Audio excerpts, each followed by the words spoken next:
Hey guys, welcome to this video. First of all, thank you so much for over 100 subscribers. Thank you so much guys, this is really cool.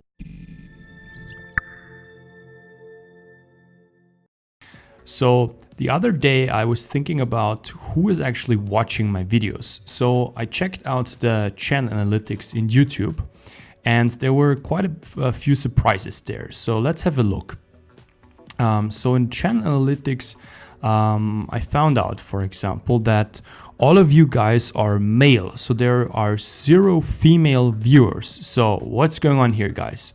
Please, guys, show my videos to your sister, your wife, your mother, your aunt, whatever. Show it to some female people and let's get some girls in here and get them excited about quantum computing. The other thing that I found quite interesting was that most of you guys are between 25 and 34, so quite a mature audience. And then we see here the top countries that are watching my videos. And for number 1, we have the United States, which makes a lot of sense. I mean, basically all the big companies that are doing quantum computing are from the US, like IBM, Google, Honeywell, Microsoft, Amazon now, and also a lot of startups like Rigetti. So this makes sense. And also in the US, quantum computing is being mentioned a lot in the media. So a well-deserved first spot. And then on number 2, we have India. Guys, you are killing it. The Indians are really active in a lot of blogs and on Twitter. So big up to the Indians. Really good stuff coming out of India. Looking forward to the future. Then on number 3, we have Canada, which also makes sense. A lot of quantum computing activity coming out of Toronto and out of Waterloo. I'm thinking about D-Wave, for example, which is a Canadian company. And then we have the UK, which also makes sense. The UK government is really investing a lot of money into quantum computing, and it pays off. They have quite a few number of quantum computing startups now in and around London, for example, in Cambridge and in Oxford. And so the UK is also really fast at adopting new technologies. So this makes a lot of sense. Then we have Germany, which is a bit of an odd one, a bit of a surprise to me, because Germany is usually very slow at adopting new technologies since they're very conservative. But I guess in Munich there is a bit of quantum computing activity going on. So I'm looking forward to seeing what they will do in the future. So then I have a bit of a sad metric here. Actually, 92.2% of my viewers are not subscribed. So what's going on, guys? There's a huge room for improvement. So please make sure to subscribe. I will post a lot more quantum computing content in the future. And while I'm at it, I also have a Twitter account called @Steve_Quantum, where I post quite a lot of quantum computing stuff. Also some more technical stuff. So if you're interested, give me a follow on Twitter. Then I thought I'd check out the comments that I've gotten in my videos, and there were quite a few very interesting questions there. So first up is a question on my very first video, how to use a quantum computer, from Dharma Prakash. Yeah, so Dharma Prakash, he asks, bro, explain about I/O system of quantum computer. So at first I didn't know what I/O system means, but then he clarified it means input and output system, how the input is given and the output is given to us. So yeah, this is a very good question. I'll make sure to answer that question. Then we have another 2 questions in my latest video.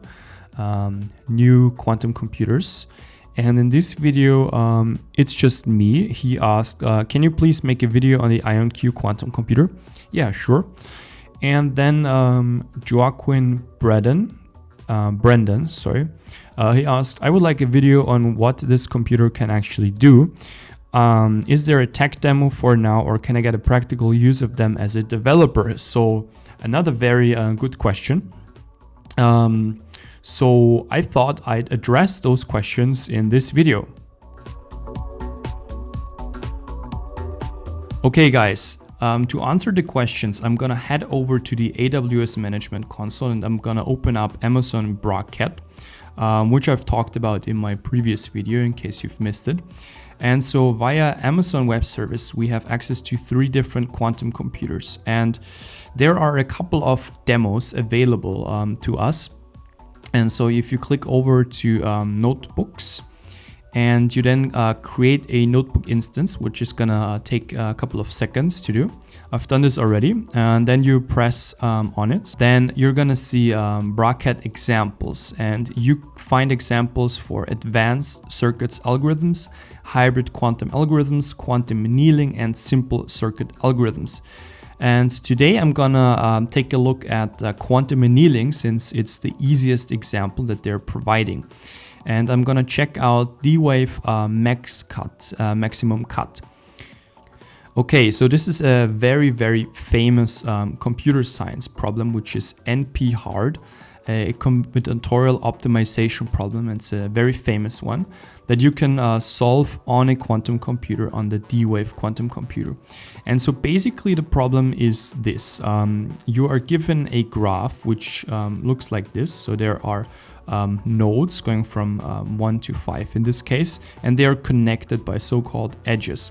And the goal of the problem is that we want to divide those nodes into 2 groups such that we have a maximum number of cuts through nodes. So to give you an example, if we, for example, put 1 into one group and 2, 3, 4, and 5 into the other group, then we have a cut through this line and that line. And so basically then we have 2 cuts, which is not so good because we can actually do a lot more. So for example, if we put 5 and 3 in one group and the rest into the other group, then we have here 1, 2, and 3 cuts already. So that's basically the goal of this problem, is to find the maximum number of cuts. And so you can play around with this by basically just executing all the cells. And so this cell here loads up the D-Wave quantum computer. Okay, so this sets up the problem. So now we have a new graph, and the graph is stored in this queue. So basically the graph is stored in this G object, and then we're putting it in this Q object. And so now here in this cell, we can actually solve the problem on the quantum computer. So if we execute the cell and we wait for a bit, and now we have our result, and you can see this is the right result. Obviously, we now have here 1, 2, then we have 3, 4, and then we have 5 cuts. And you can see here all the different possibilities, and indeed cut size 5 is as high as it gets. So you can see that the D-Wave was able to solve this this problem, this so-called max cut problem. And I won't go into the detail of what this code does, but just very quickly, basically these lines here is where the magic is happening, where Q, basically the problem, our graph is passed into the solver, and it is then run on the D-Wave quantum computer, and here we get the result from the D-Wave computer. And so basically, to address the questions, there are a couple of tech demos that you can try out, as this one here. And the input for this is obviously the graph, so this stuff here. And the output in our case would be the correct labeling of all those nodes, so the correct partitioning. And obviously, this is very problem dependent, but for these kinds of optimization problems, which is really the only thing that the D-Wave machine can do, this is basically how the input and output will always look like. Unfortunately, I wasn't able to address the IonQ question, but I will be making a video about the IonQ quantum computer in the future, so stay tuned for that. Alright, so to the 5 people that are still watching at this point, thank you very much for making it all the way through the entire video. And also thank you for over 100 subscribers. And guys, don't forget to show the video to your aunt, your sister, basically any girl you know, so we can get some female quantum computing enthusiasts onto this channel.